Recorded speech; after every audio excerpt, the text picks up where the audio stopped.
최근 보건복지부 전수조사를 통해 전국의 영아 살해 유기 사건이 속속 모습을 드러내고 있습니다. 저희 KNN은 왜 이렇게 끔찍한 사건이 벌어지고 있는지 진단하기 위한 기획 보도를 준비했습니다. 먼저 영아 살해 실태가 어떤지 김민욱 기자가 판결문을 분석했습니다. 2,123명, 병원 출산 기록은 있는데 출생 신고가 되지 않은 아이들입니다. 지난 2015년부터 단 8년 동안의 정부 기록인데 이렇게나 많습니다. 전국적으로 하룻밤 자고 나면 영아 살해 소식이 들려오고 있습니다. 우리는 몰랐다고 말하지만 우리 주변에서 끊임없이 일어나고 있었던 불편한 진실입니다. 이에 저희 K는 이 판결문 열람 시스템을 통해 이 최근 10년 동안 전국의 영아 살해, 유기 사건 등 관련 사건 1심 판결문 74건을 확보해 분석했습니다. 영아 시신이라는 검색어로 111건을 파악한 뒤 항소심 대법원 사건 등 37건을 제외한 74건이 분석 대상입니다. 이 가운데 아동학대 치사 등을 제외한 영아 살해 사건은 34건이며 실형 선고 22건, 집행유예 12건입니다. 정말 내가 살아가는 세상에서 지금 현재도 벌어지고 있는 일인가.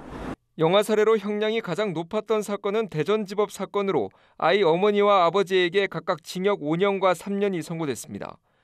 이들은 원치 않는 임신을 했다는 이유로 아이를 출산한 뒤 방치해 살해한 뒤 공영 주차장 인근 땅에 묻었습니다. 영아 살해로 가장 낮은 형량은 징역 1년에 집행유예 2년으로 창원지법 판결 등 4건입니다. 아이 어머니는 원치 않는 임신으로 출산하자 집 화장실에서 아이를 낳은 뒤 살해하고 시신을 쓰레기 수거함에 버렸습니다.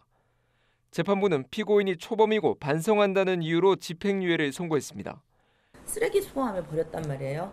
정말 어떤 죄질도 좀 나쁨에도 불구하고 집행유예가 나왔어요. 가해자에 대한 어떤 서사를 온정적으로 좀 받아들인 게 아닌가.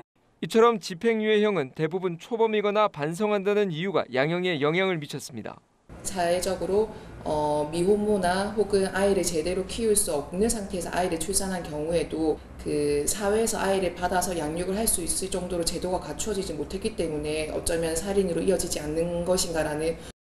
범행 당시 환경을 살펴보면 출산 직후 범행이 36건으로 가장 많았습니다. 출산 장소는 대부분 화장실 등 병원 밖이 많았습니다. 가해자들은 20대 등 성인뿐만 아니라 10대 미혼모들도 3명 확인됐습니다. 가해자가 지적 장애가 있는 경우도 4건 있었습니다. 정부 전수조사로 영아 살해 실체가 조금씩 드러나고 있지만 이미 오랜 기간 동안 끔찍한 범행이 계속 이어졌다는 사실을 이 판결문들은 말해주고 있습니다. KNN 김민욱입니다.